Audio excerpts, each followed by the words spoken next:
We really believe that in order to keep the trust of the public, and make no mistake about it, we, the police department, derive our legitimacy from the trust of the public. And the way we do that is by being transparent, well, both when we do something good and something not as good, and that we're accountable with our own behaviors, that we hold our police officers accountable, we hold ourselves accountable. I believe that that is the cornerstone of being a world-class police department.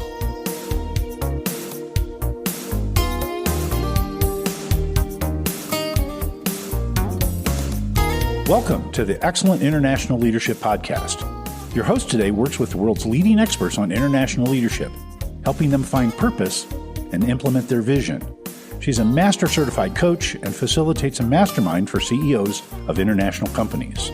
She's the author of 3 books and works with Nestle, Novartis, and even the United Nations. She's especially good at helping executives fast track to the C-suite. Welcome, Dr. Katrina Burrus. What does leadership look like as a woman in a male-dominated environment? So let's ask Sasha Larkin. Why? Because she is assistant sheriff with the Las Vegas Metropolitan Police Department. So I gotta read all the things she's overviews as assistant sheriff because there is a lot. So first of all, she oversees 2 divisions, one, the Homeland Security Division, and the Investigative Services Division. So the Homeland Security Division encompasses the following. 1, Southern Nevada Counterterrorism Center, counterterrorism investigation teams, and includes Joint Terrorism Task Force, the Homeland Security Saturation Team, the Special Weapons and Tactics, in other words, the SWAT. Well, the SWAT to the police department is equivalent to the SEALs to the military. Then she also overviews the air support, the dog police, the canines, the armor. What does that mean? All hazard regional multi-agency operation and responses. Technical analytical section, which leads to drones, the covert cameras, and the technical support to the agency. In fact, all policemen have now videos of exactly what they do and don't do. And she overviews the real-time crime center, the criminal intelligence section. So that is with the Homeland Security Division. But she also overviews the Investigative Services Division. What does that entail? Well, the Gang and Vice Bureau, Special Investigation Section, the Homicide and Sex Crime Bureau, and the Major Violators and Narcotics Crime Bureau, Theft Crime Bureau, and the Criminalistics Bureau. Oh my God, she is quite a lady. So let's ask Sasha Larkin. Not only is she beautiful, but she's intelligent and competent. Welcome to the Excellent International Leadership Podcast. I'm your host, Dr. Katrina Burrus, and today we have a very special guest, Sasha Larkin. Sasha, welcome. Thank you. Thank you so much for having me. So you're exceptional in many different ways because also you're a woman, what perceives, or maybe a lot of the audience perceive, is a male-dominated department, okay? So tell us a little bit first, what made you interested in getting into the police department? Honestly, I've wanted to be a police officer since as far back as I can remember, since I was a young girl. I fell in love with the TV show Chips, and it was a really great 1970s, 80s show based on the California Highway Patrol. And I used to watch it with such enthusiasm and curiosity and really a sense of completion when I watched it, because I felt like service mattered, service to people that we that needed help, that were in a space in their life where it was their worst moment. And these police officers showed up and they saved them or they influenced them in a positive way. And that's all I ever wanted to do. And so when did you start? How old were you? I was 23 when I joined the police department. I went into the police academy following college. And, I took a year to do what every great college graduate does. They go bartend. So I went up to the Bay Area and I bartended for a few months. And then I moved to Las Vegas. Actually, I moved to Las Vegas to be a classical ballet dancer in a Vegas show. Wow. Yes. Wow. I worked at the Stardust in Enter the Night and had a wonderful, wonderful experience. And so from there, you went to the police? I did. From there, I was working at a restaurant during the day, and I was recruited by some of the folks that used to come have lunch at the restaurant I was working at. And they said, "Hey, we're hiring. You should come come work on our police department." And I said, "Well, I think I'm going to go to graduate school first. I want to maybe go to the FBI." And they were like, no, just come on a ride along. We'll pay for you to go to graduate school. And I was like, oh, well, maybe that might work out. Uh-huh. So I went on a ride along and it was so exciting. And they were running call to call and it was such a busy night. And I was totally, instantly and completely hooked. And what do you think you need, like qualities to be a good police person?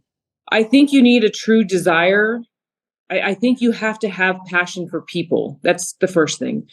And I think you have to have a curiosity to understand the why, because you see a lot of things that are shocking to the conscience. You see a lot of heartbreaking things.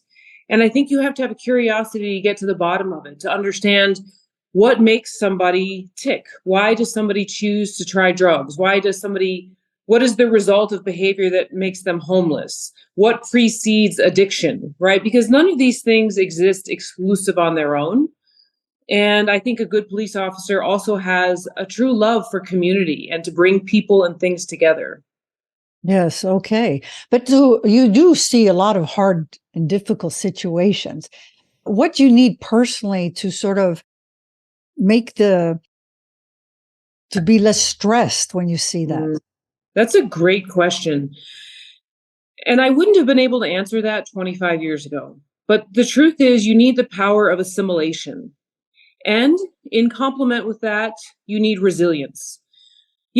People often think about what are the qualities of a police officer, and the easy answer is courage or integrity. And yes, those are all true. You need those are values, I believe. But the quality of assimilation is the ability to take in sensory input or food or anything for that matter and digest it and get rid of that which no longer serves you. If you don't do that, it becomes compounded or layered trauma. And it's what we believe it has led to the increase in suicides, in divorce, in cancer, in all of these things that left untreated, compounded trauma will get the best of somebody. And then resilience is the ability to pick up your bootstraps time and time again, day after day, even after you've seen the worst in humanity, and to bounce back with the same love, the same passion that you did the day before. Okay, that's very well expressed. So, and do you think I believe there's less women in the police department than there are men. Why is that? That is an age-old question, Doctor. We've spent a lot of time looking at that. I've had the great fortune of having wonderful female mentors that came before me that had it much harder than I did. 50 years ago, to be a police officer, you had to be male, 6'2". In many states, you had to be white. Well, I'm none of those things. I'm a 5'8" Hispanic female. And so to see how they paved a foundation for us to stand upon and grow upon, I'm so grateful for that. We, across America, we're about 10 to 12% women in policing. It varies from city to city. Here in Las Vegas, we're about 10.5%, 11% commissioned female on the streets. They have a little bit higher number in the jail. And then, of course, we have wonderful civilian women that support us in our efforts, which, listen, without my assistant, I would be nowhere. And so we don't want to exclude them because they are just as much, if not more, part of the team. But I think the reason you see less is balance. If I had to sum it up in one word, it would be the art of balancing. And what do I mean by that? I mean that a lot of women think you can't have a fulfilled relationship. You can't have children. You can't be the mother of your home. And listen, let's be honest, there is an aspect of danger and not coming home at the end of the day. And many folks, many women are willing to make that sacrifice, which I completely understand. It is become inherently dangerous on the street. I see. So it's the risk factor that, and being a mother of children and staying at home and balancing the work and being a mother. You're saying that's. I think so. I think that, it's not necessarily a 9-to-5 job, right? We do sacrifice. We miss out on things, right? I don't get to pick my children up from school ever, unless it's my day off. I miss those moments. I don't get to be the class mom. I always joke with my kids and tell them I'm Amazon mom. If your teacher needs something, you let me know. I'll order it on Amazon immediately.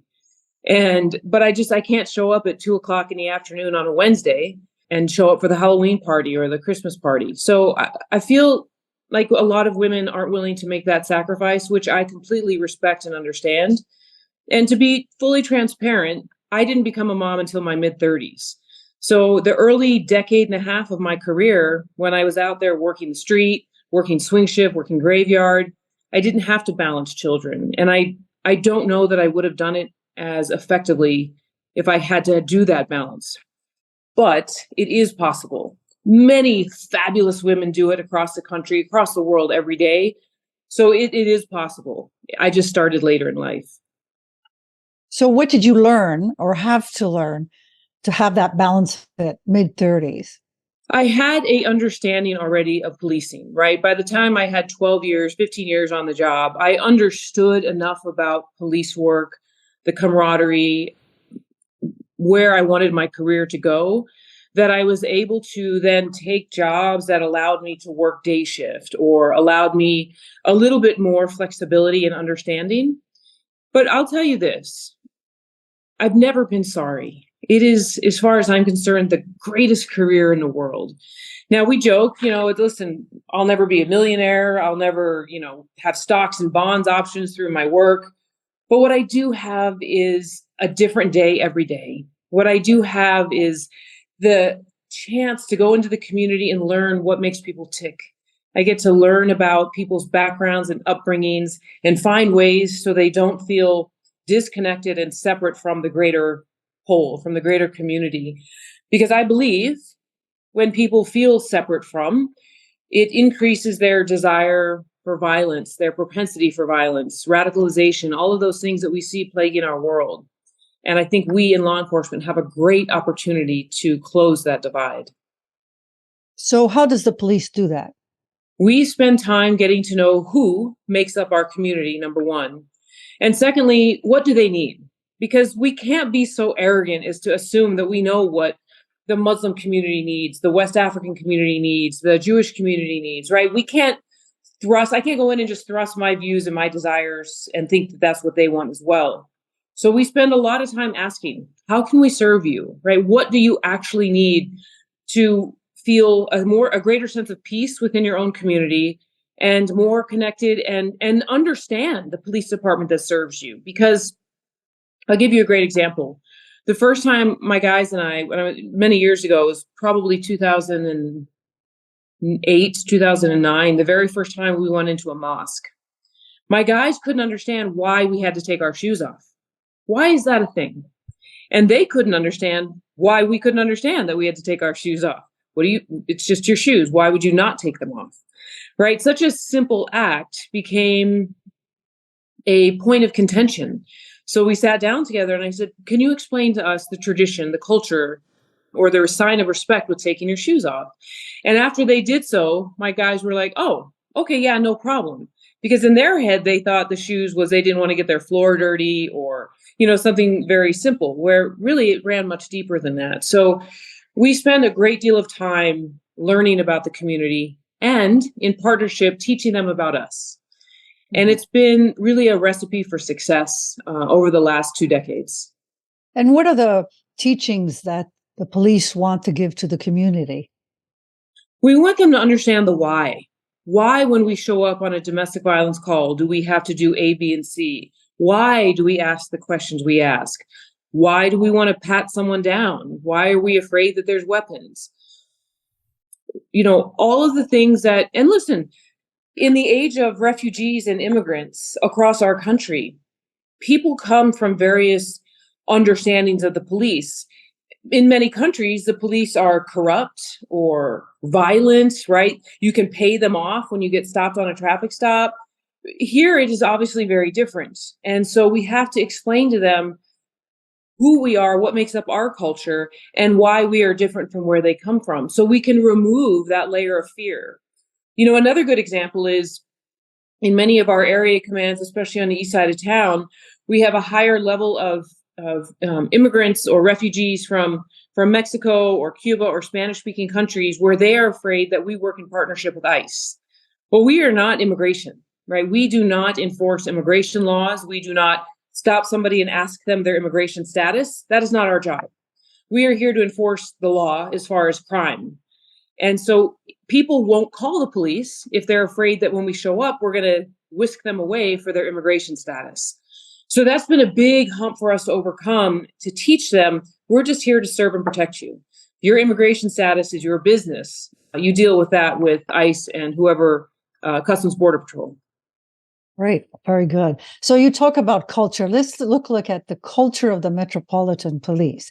What is highly valued in a policeman at the Metropolitan Police? What is highly valued? Listen, if I had to describe our culture, it's the culture of accountability, and transparency, if I had to sum it up in 2 words. We really believe that in order to keep the trust of the public, and make no mistake about it, we, the police department, derive our legitimacy from the trust of the public. And the way we do that is by being transparent, both when we do something good and something not as good, and that we're accountable with our own behaviors, that we hold our police officers accountable, we hold ourselves accountable. And I believe that is the cornerstone of being a world-class police department. And I do believe we are that. We're the 6th largest police department in the country, maybe 6th or 7th, depending on hiring.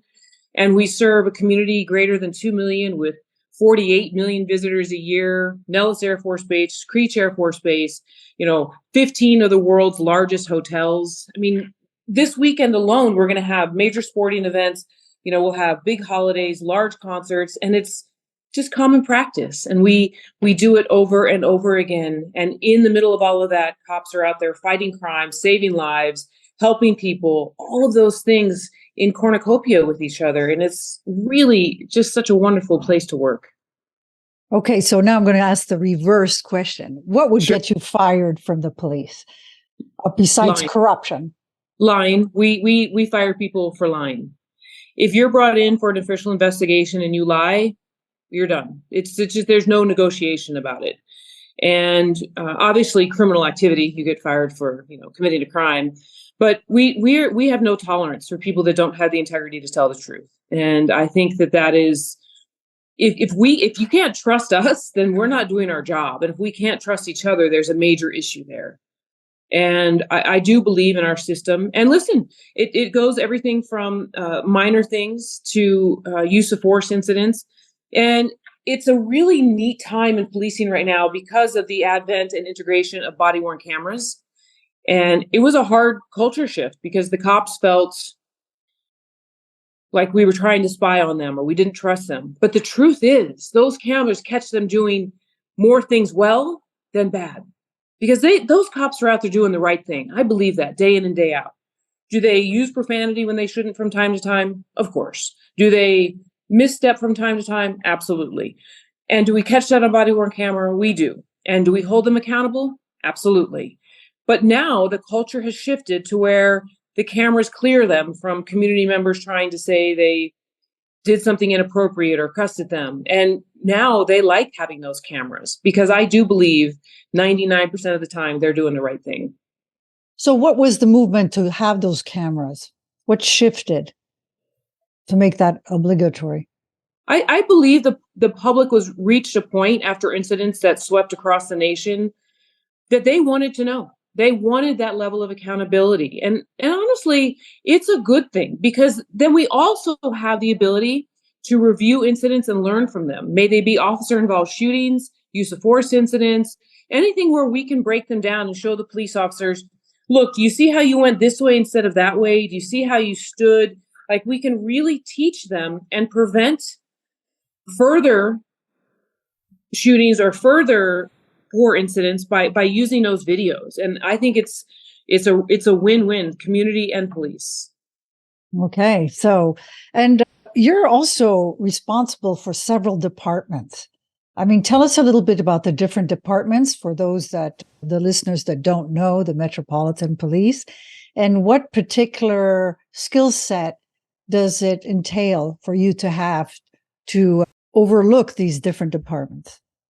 I believe I have the best job on the police department, and I hope that they don't I hope nobody else figures that out, because I get paid to do what I love every single day. And there's not a day that goes by that I'm not grateful for that opportunity. So there's three. So our makeup from the top down is the sheriff, and he's an elected official. So it's really interesting because in 1973, the city of Las Vegas and the county of Clark merged to become one. So we used to have Las Vegas City Police, Clark County Sheriff's Department. But in 1973, which this is our 50-year anniversary, they merged to become the Metropolitan Police Department. So we have an elected sheriff, and we are not deputies. We are actually police officers. So we are a police department led by an elected sheriff, which I don't know that there's any other police departments in the country like that. And why that matters is because we have a lot more autonomy, and the sheriff answers to nobody other than the public. And it gives us the freedom to build programs and do innovative things without having to ask for permission for everything, which I think sets us apart. So after the sheriff, the highest person on our department is the undersheriff. And then there's me and my two counterparts. So there's three assistant sheriffs, and it is worth mentioning that we're all ladies, we're all female. And it's the first time. Really? Yes, it's the first time ever in department history that we've had a woman of this rank, and that we've gotten to lead the organization. So we each have a third of the organization. So my counterpart has patrol, my other counterpart has the jail and hiring and recruitment, and I have everything else. I have all the investigative services divisions, I have counterterrorism, the Fusion Center, intelligence, technology, drones, really the fun stuff, SWAT, K9, the dog and pony show. It's a lot. It's the best overall look at the specialized units. And so we are in charge of supporting patrol because they are the backbone of everything we do, and furthering investigations and working with, the district attorney's office or the AG's office to make sure we see those cases all the way through prosecution. So I'm going to ask you a leadership question now, because Sure. you have several departments and you can't get too specific because you can't get too detailed oriented. You have to have an overview of everything. So what are the skill sets that permit you to overview so many departments? What an interesting question. It's actually very perceptive of you to ask that, because there are so many details that happen below me. I can't know every detail. And I do read every report that comes across, and there's a lot of them. But I feel like if my folks spend the time putting that information and intelligence in a report, then I owe it to them to read it. And I owe it to the community to be knowledgeable about what's happening in my section. So the skill sets are, I have to trust my people, and I have to spend the time developing them to a place where I trust them. I have two phenomenal deputy chiefs that work for me and a lieutenant, and they are all masters of their craft. They spend an exorbitant amount of time reviewing case details and knowing the intricacies of what's happening on each homicide, on each sexual assault, on each terrorism case. And I rely on them to then brief me on those cases. And I have to assimilate that information and then regurgitate the highlights of it to my boss, because he's got 3 times as much information coming in at him. So I think if you ask about what are the qualities, it's patience, because there's a lot of information coming, and knowing that it's not going to, you can either be, we have a saying, do you want to be right, or do you want to be effective? And sometimes the rush for information makes us wrong, which then makes us non-effective, because that first layer of information that we get on a critical incident, on a shooting, on a major event, it's never always 100% right. So I've learned how to be patient, get the information, filter it out, double check it, and then push it up. After that happens, then orchestrating what happens next. What do we need to do to cover all of the bases? What do we need to do to close the loop so it's not a reoccurring problem? So I really look at my job as an orchestrator of information, of people, and getting them the resources they need to accomplish their mission. So it's a really interesting place to be because I don't run my own investigations. I don't run my own sources, but I lead people to do that, if that makes sense. Very, very interesting. So we're coming to the end of our podcast. So I'd like to ask you two things. What would you tell your younger self about how to succeed like you did in the police department? I actually think about that question because I have two twin daughters, and I constantly want to give them information about how to not only be successful, but to remember their own happiness matters. I've always been I was a really serious kid. I was a straight A student. I studied martial arts and was a martial arts champion, but I was very focused and dedicated to my craft. And I didn't have my fun meter at times struggles. I have a hard time letting go or going out and just completely letting my guard down or being very vulnerable. And so I pay a price for that. And I think people that are like that are type A, high strung, wound tight, we struggle to have intimacy in relationships, right? Emotional, because we don't trust. We struggle to go out and have fun and not worry. We like to control everything. And so I would tell my younger self, relax. It's going to be okay, right? Control what you can control and don't worry about the rest. And I would also tell myself to remember that it's not about, you can't fix everybody's opinion. You're not going to be everybody's cup of tea. And that's okay, because the people that take the time to get to know you will love you, and treat those people right. Treat everyone right. But when people show you their true colors, believe them. May that be positive or negative. And nurture those relationships and those friendships and those loves that give you the best of them. And I think that's important because it's easy in this profession to not trust people. It's easy to just block them off. And the more layered trauma that we have, I think the more that we keep things and people on the outside. So that's been a big lesson of trust. What a wonderful information and wisdom you have. Thank you so very much for being on this podcast. It really has been very, very interesting. Thank you, Sasha. Thank you. Thank you for listening to the Excellent International Leadership Podcast. You can subscribe to all future podcasts at excellentexecutivecoaching.com and select podcasts.